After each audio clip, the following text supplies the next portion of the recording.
I was born and raised in India, and I went to medical school in India.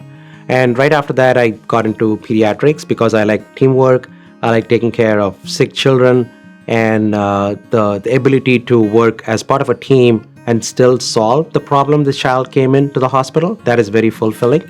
I work in an emergency department. So you have parents walking in to the ER not knowing which doctor, which nurse is working that day, and they're entrusting their child, their most precious resource, to us, and we get to work on them. So that element of trust and credibility the parents and family members place on us, that's a privilege. We were taking care of a very sick child with lupus who had low blood pressure issues and was pretty critical.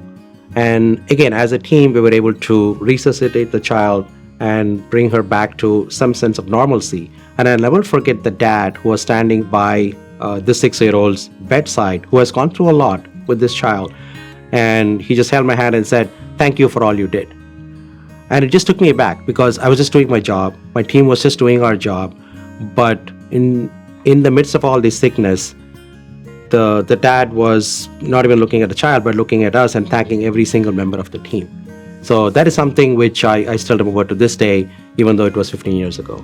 For those of you who are either considering pediatrics or about to choose your specialty, keep in mind how fulfilling it is when you're taking care of a sick newborn baby and taking care of a teenager with behavioral health issues, sometimes on the same day.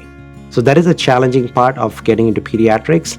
And there is a quote which says, children are 20% of our population, but 100% of our future. So anyone getting into pediatrics will be a part of that journey, and I can promise you it'll be an extremely rewarding and fulfilling one.